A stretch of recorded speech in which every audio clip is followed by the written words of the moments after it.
আসসালামু আলাইকুম দর্শক, কেমন আছেন? আলহামদুলিল্লাহ ভালো আছি। আমি এখন রান্না করতে আসলাম, লাউ ভাজি করবো। পিসগুলো প্রথমত বসিয়ে দিচ্ছি। পিসগুলো এভাবে হাফ ভেজে নিলাম। পিসগুলো ভাজা হয়ে গেছে, আমি এখন দিয়ে দিচ্ছি লাউগুলো। এটা হলো পান্না লাউ, পান্না লাউ ভাজি করবো।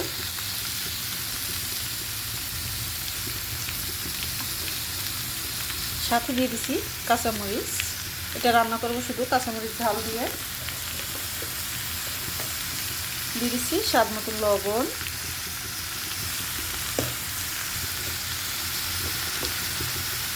লাউ কালার হতে দিচ্ছি হালকা করে একটু হলুদের গুঁড়া।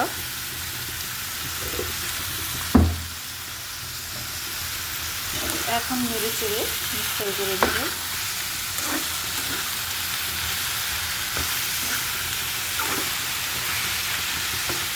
ঝালটা যে যেরকম খাইবে ঠিক এরকম পরিমাণ করে ঝালটা দিবেন। আমার অনেকগুলো লাউ, তাই আমি বেশি করে কাঁচামরিচ দিয়েছি।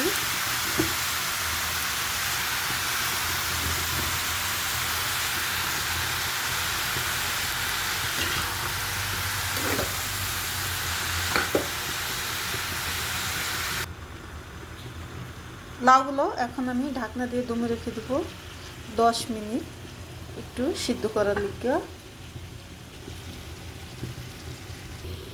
10 মিনিট পরে আবার চলে আসলাম।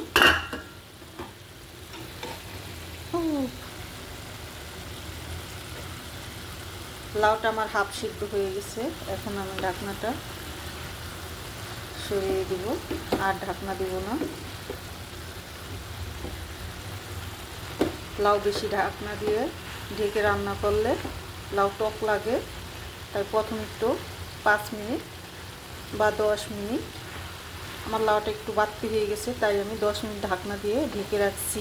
আর যদি লাউটা আবাতি হইতো তাহলে 5 মিনিটও ঢাকনা দিয়ে রাখা লাগতো না, তাই আমি 10 মিনিট দিয়ে রাখছি লাউটা সিদ্ধ হইতে। এখন আমি ঢাকনাটা তুলে দিলাম।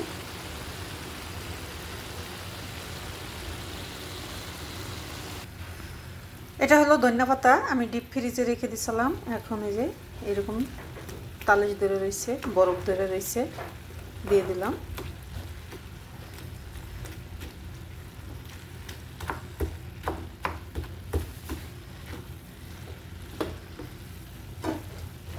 লাউ ভাজিতে সবচেয়ে ধনিয়া পাতা না দিলে লাউ ভাজি মজা আসে না।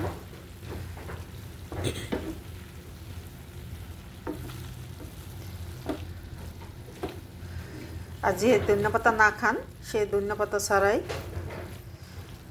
লাউটা ভাজি করতে পারেন, সমস্যা নাই।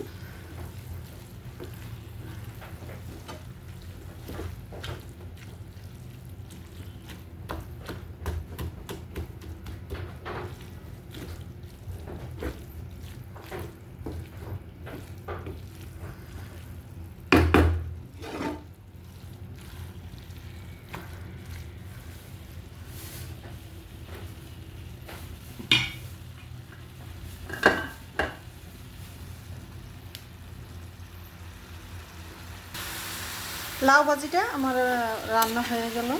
রান্নাটা কেমন হলো সবাই কমেন্ট বক্সে কমেন্ট করে জানিয়ে দেবেন। ভালো লাগলে লাইক দেবেন, শেয়ার করবেন, সাবস্ক্রাইব করবেন।